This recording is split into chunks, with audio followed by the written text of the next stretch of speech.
जब हम अपनी आईटीआर फाइल कर देते हैं तो हम ये सोचते हैं कि ये जल्द से जल्द आईटीआर हमारी सीपीसी बेंगलोर के थ्रू प्रोसेस हो जाए और जितना भी रिफंड मैंने क्लेम करा है वो मेरे अकाउंट में आ जाए, यानी मैं केस इसको क्लोज समझूंगा। लेकिन रियलिटी में इनकम टैक्स डिपार्टमेंट का प्रोसेस ऐसा नहीं होता है। वो उनका सीपीसी का प्रोसेस है, आईटीआर का प्रोसेसिंग करने का, वेरिफिकेशन करने का। अगर आपने डिडक्शंस वगैरह क्लेम करके रिफंड लिया है या अगर आपकी ज़्यादा इनकम है, आपने कम इनकम दिखा के शो करके अपना टैक्स बचाया है, या आपने कुछ details true and Fairlie report नहीं करी है इनकम टैक्स डिपार्टमेंट में, तो इनकम टैक्स डिपार्टमेंट कितने सालों तक आपकी आईटीआर को ओपन कर सकता है, आपका केस ओपन कर सकता है।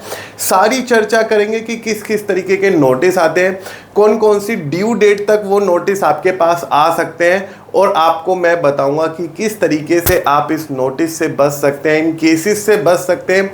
क्योंकि दोस्तों इन नोटिस, इन केसों को सुलझाने में बहुत समय जाता है, आपका भी जाता है और प्रोफेशनल का भी जाता है, और अंत में कुछ ना कुछ जब आपका समय जाएगा तो टाइम इज मनी, और आपने जितना बचाया था वो सारा का सारा चला जाता है, राइट। तो यहाँ पे इस वीडियो में हम चर्चा करेंगे कि इनकम टैक्स डिपार्टमेंट कौन कौन से ऐसे नोटिस हैं जो आपको जारी कर सकता है, कितने साल पुराने केस आपके खोल सकता है, और उनसे कैसे बचा जा सकता है। तो इन सभी बातों की आज चर्चा करेंगे। अगर आप नए हो तो चैनल को सब्सक्राइब कर देना अभी के अभी, क्योंकि टैक्स एडवाइजरी देता है आपको complete solution ITR filing guide से लेकर आईटीआर के केसेस के सॉल्यूशन करने तक। इनकम टैक्स नोटिस के प्रकार के बारे में एक बार जान लेते हैं दोस्तों। तो देखो, सबसे पहले तो इनकम टैक्स का नोटिस आता है 139 सबसेक्शन 9। क्या होता है कि किसी की एआईएस में इनकम रिपोर्ट हो जाती है, उनकी शेयर मार्केट से भी इनकम है, उनकी क्रिप्टो से भी उन्होंने ट्रांजैक्शन कर रखी है, रेंटल इनकम भी रिसीव्ड है, लेकिन उन्होंने आईटीआर में शो करा केवल आईटीआर में सैलरी, और आईटीआर 1 फाइल नहीं करा। आईटीआर 1 फाइल कर दिया तो उस केस में क्या होता है दोस्तों, डिफेक्टिव रिटर्न का नोटिस आ जाता है। आपको कई बार आपने देखा होगा, आपके पास आया नहीं आया, लेकिन हमारे पास ऐसे बहुत सारे लोग आते हैं जिनको डिफेक्टिव रिटर्न का नोटिस आ जाता है। तो हमें आईटीआर अपनी रिवाइज करनी है। आईटीआर रिवाइज करके सारी इनकम रिपोर्ट हम करेंगे प्रॉपर फॉर्म सेलेक्ट करने के बाद, तो ये नोटिस क्या है, हट जाता है। तो इसे कहते हैं 139 सबसेक्शन 9 का नोटिस। इसके बाद 142 subsection 1 of income tax act 1961, ये होता है इंक्वायरी नोटिस। यदि अधिक जानकारी या दस्तावेजों की आवश्यकता है, जैसे डिडक्शन ले ली, तो डिडक्शन की अगर प्रूफ मांग ली इनकम टैक्स वालों ने, तो वो इस सेक्शन में नोटिस देंगे आपको। सेक्शन 143 सबसेक्शन 2 स्क्रूटनी नोटिस होता है। अगर आयकर विभाग को आय में विसंगति लगे, यानी मिसमैच लगे, तो आपको क्या है कि स्क्रूटनी का नोटिस उसके अंदर आ सकता है। अब ये है सबसे खतरनाक सेक्शन, सेक्शन 148। ये इतना खतरनाक सेक्शन है कि दोस्तों अगर इसके अंदर नोटिस ना ही मिले तो बहुत अच्छा है, क्योंकि ये 148 का जो नोटिस है ये बहुत ही भारी पड़ता है। इसका रिप्लाई देना, इसके अंदर एंडलेस चीजें पूछी जाती हैं और इसका रिप्लाई एंडलेस बनता है। कभी कभी तो रिप्लाई देने के लिए वो नहीं होता, मतलब जवाब नहीं होता। इसे कहते हैं रीअसेसमेंट नोटिस। यदि विभाग को अघोषित आय के बारे में पता चले, रिसेंटली मैं एक केस सोल्व कर रहा था, सेक्शन 148 का केस सोल्व कर रहा था। अब क्या है, फेसलेस असेसमेंट है, तो आप अपने डॉक्यूमेंट को ऑफलाइन सबमिट नहीं कर सकते, आपको ऑनलाइन ही उसके अंदर सबमिशन करना पड़ेगा अपने डॉक्यूमेंटेशन का। और जितने भी पुराने बिल्स वगैरह थे, पुराने खर्चे थे, वो सब निकाल के वो सब वन बाय वन अपलोड कर रहे हैं। बार बार एरर आ रही है, लिमिटेशंस है फाइल साइज की। तो ये 148 का नोटिस वो नोटिस है कि दोस्तों अगर ये ना ही आए तो अच्छा है, और अगर किसी कारणवश आ चुका है तो खुद से हैंडल करने की बिल्कुल कोशिश मत करना।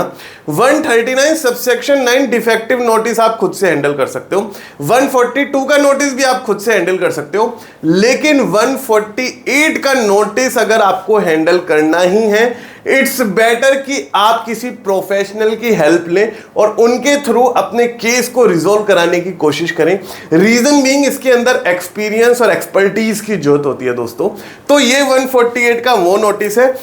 इसके अलावा सेक्शन 156 भी आता है, डिमांड नोटिस। अगर कुछ मतलब सेकेंडरी हायर एजुकेशन सेस रह गया पे करने से, या कुछ लायबिलिटी पे करने से रह गई टैक्स की, तो उसके अंदर आ जाता है। अब हम इसके बारे में जानेंगे। सेक्शन 245 आ जाता है एडजस्टमेंट नोटिस। क्या हुआ था कि किसी की जैसे सपोज करो 2016-17 की आउटस्टैंडिंग लायबिलिटी पड़ी है, अब इस साल उनका बना रिफंड, तो इस तरीके का नोटिस आ रहा था कि आपकी आउटस्टैंडिंग लायबिलिटी इस साल के रिफंड से हम एडजस्ट कर सकते हैं। आपको वर्क लिस्ट में जाके उसको एक्सेप्ट करना था, बचा हुआ रिफंड आपके पास आ जाता, तो वो इस सेक्शन में होता है। अब इस वीडियो में हम सीखेंगे आगे कि भाई ये कौन से कितने सालों तक ये नोटिस हमारे पास आ सकते हैं। तो देखो, अब इसके अंदर ना इनकम टैक्स डिपार्टमेंट ने कुछ क्राइटेरिया बना रखा है, जिन क्राइटेरिया को फॉलो करते हुए नोटिस सेंड किए जाते हैं। सबसे पहले, अगर आपकी इनकम लेस देन 50 लाख है, कई लोग इनकम को टर्नओवर से वो कर लेते हैं, मैं टर्नओवर की बात नहीं कर रहा, मैं इनकम की बात कर रहा हूं, ठीक है।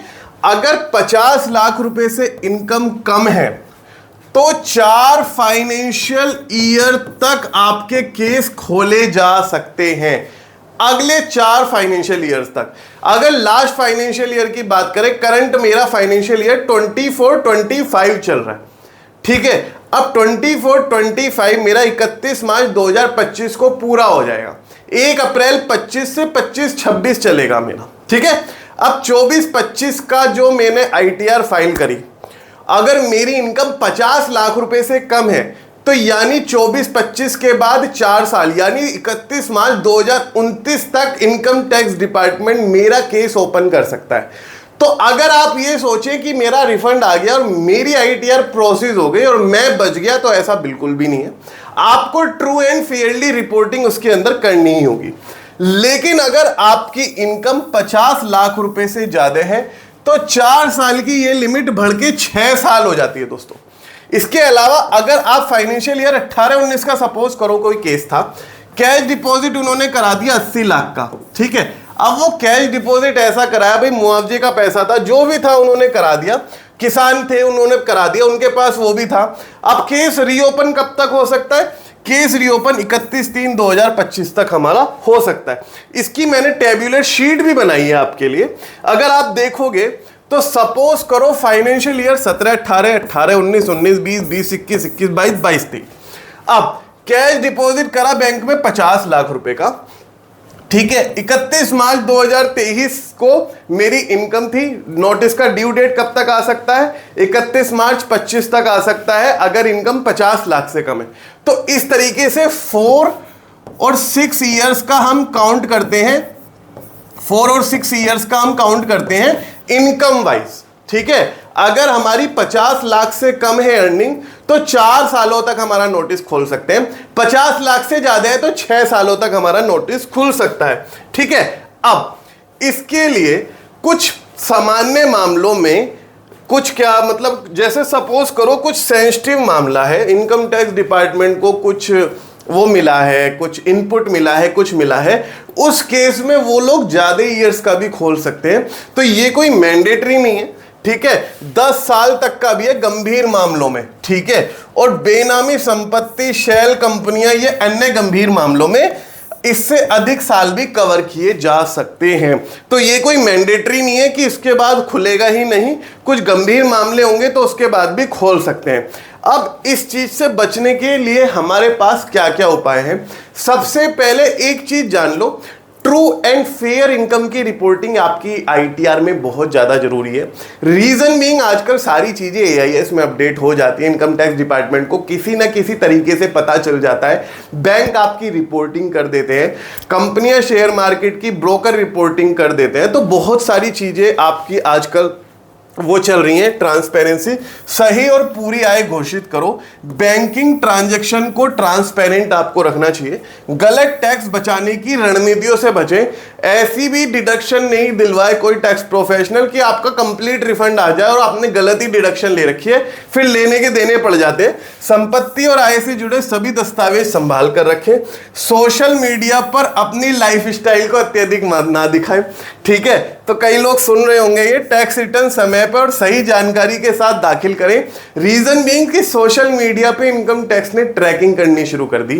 कोई डिफेंडर ला रहा है, कोई फॉर्च्यूनर ला रहा है, 50-50 लाख की आप गाड़ियां ला रहे हो और आईटीआर डिक्लेयर करते हो कि भाई 7 लाख रुपए तक कोई टैक्स नहीं है, मैंने 7 लाख की आईटीआर भर दी। तो ये कहां से फीसेबल हुआ? इनकम टैक्स डिपार्टमेंट तो नोटिस भेज के पूछेगा ना, भाई आईटीआर में क्यों नहीं इनकम दिखा रहे हो? इतनी अगर इतना महंगा लाइफ स्टाइल आप अफोर्ड कर सकते हो तो आईटीआर में इनकम क्यों नहीं दिखा रहे हो अपनी? राइट। रिसेंटली एक मेरी ही नेटिव सिटी में जहां पे मैं रहता हूं, वहां पे एक बड़े पब्लिकेशन हाउस के ऊपर इनकम टैक्स की रेड पड़ी। ठीक है, पता है क्या आया बाद में? इनकम टैक्स डिपार्टमेंट नजर रख रहा था उस ग्रुप के जितने भी मेंबर्स हैं उनके ऊपर नजर रख रहा था, उनका लाइफ स्टाइल ट्रैक कर रहा था, उनका सोशल मीडिया ट्रैक कर रहा था। और उसके बेस पर जब उन्हें इनपुट्स बहुत अच्छे मिल गए, और ये 3 साल से ट्रैकिंग चल रही थी, 3 साल तक ट्रैकिंग चली है, तब रडार पे आए हैं वो। राइट। तो बहुत सारी चीजें जो आपको ध्यान में रखनी पड़ेगी। बड़ी नकदी लेन देन से बचे और डिजिटल भुगतान को प्राथमिकता दे। ठीक है, तो ये कुछ एक ऐसे तरीके थे जिनसे आप बच सकते हैं। बाकी ट्रू एंड फेयर रिपोर्टिंग रखोगे इनकम की तो आपके ऊपर नोटिस आ भी जाएगा, तो आप अच्छे से जवाब दे सकते हो और उससे पेनल्टी इंटरेस्ट वगैरह से बच सकते हो। इनकम टैक्स की जो रेड है या नोटिस है, कानूनी प्रक्रिया है जिसका उद्देश्य टैक्स चोरी को रोकना है। यदि आप अपनी आय और लेन देन को पारदर्शी रखते हैं, सभी कर समय पर चुकाते हैं और कानून का पालन करते हैं, तो किसी भी प्रकार की परेशानी से बचाया जा सकता है। इसके अलावा भी अगर आप कोई क्वेरी, कोई आपको प्रोफेशनल सर्विस चाहिए, आईटीआर फाइलिंग में हेल्प चाहिए, नोटिस से रिलेटेड कोई हेल्प चाहिए, आप प्रोफेशनल सर्विसेज ले सकते हैं टैक्स एडवाइजरी की। टैक्स एडवाइजरी एक लीगल कंसल्टेंसी फर्म है जो असिस्ट करती है आपको लीगल सर्विसेज प्रोवाइड कराने में। हमसे कनेक्ट करना हो तो लिंक यहाँ पे गिवन है नंबर, और इस वीडियो के डिस्क्रिप्शन में आपको लिंक मिलेगा कनेक्ट अस का, वहां पे आप फॉर्म भर दीजिए। मेरी टीम कॉन्टेक्ट करेगी आपको as soon as possible. I hope आपको वीडियो पसंद आया हो तो चैनल को सब्सक्राइब करे बिना बिल्कुल मत जाइएगा। Thank you so much guys बने रहने के लिए। Thank you so much.